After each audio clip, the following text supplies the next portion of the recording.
Sophie, Countess of Wessex, is speaking about the royal family's grief following the death of Prince Philip and how the pandemic has taken its toll on them.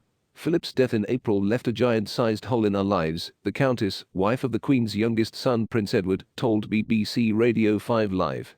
I think unfortunately the pandemic has slightly skewed things, inasmuch as it's hard to spend as much time with the Queen as we would like to. We've been trying to, but of course it's still not that easy. She added, I think the whole grieving process is probably likely for us to take a lot longer. But dealing with grief has been hard for so many families because of COVID and necessary social distancing, she acknowledges. Of course, the normal way of things isn't normal yet, so we're not necessarily doing the things that we would normally have done with him, she said to Naga Munchetty on Wednesday. It may be the same for many other families out there. Because if you're not living with somebody 24/7, the immediate loss isn't necessarily felt in the same way as if somebody was in the house with you all the time. So if they were normally at a slight distance, living down the road, whether it be 15 minutes or 1,500 miles, it's only when you would do the normal things that you would have done with them, and you suddenly realize that they are not there, that you really start to have an oh my goodnesses moment. One of those moments came when she and her family, including Lady Louise, 17, and James, Viscount Severn, 13, revisited the place where she took an endearing photograph of her parents-in-law that was eventually released on the eve of Philip's funeral. We were lucky enough to go to Scotland for half-term, and I don't know if you remember the photograph that I took, she said. Pausing to collect herself amid the emotion of recalling the moment, Sophie said she was pregnant with Louise when she took the picture.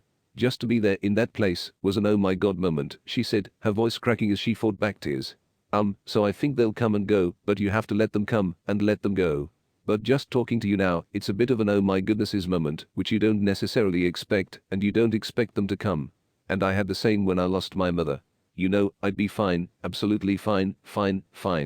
And then something happened, or you'd hear a piece of music, or you'd do something, and suddenly you would, get taken off at the knees. So there'll be lots of moments like that. But it's good to remember. Lady Louise has carried on a tradition from her grandfather, carriage driving. She has complete passion for it and a natural curiosity about it. He was so pleased when she took the sport up, added Sophie, that he would watch her compete and train. Occasionally he even nurtured his granddaughter's talent so much he found himself at cross purposes with his wife, the Queen.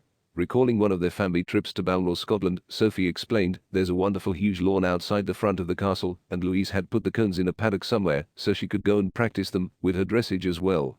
And the Duke of Edinburgh was coming from staying somewhere as well, up to Balmoral, a few days after we'd arrived. And he got there, and I think the next day, I looked out of the window and I saw his Land Rover out on the lawn, and I was thinking, what on earth is he doing?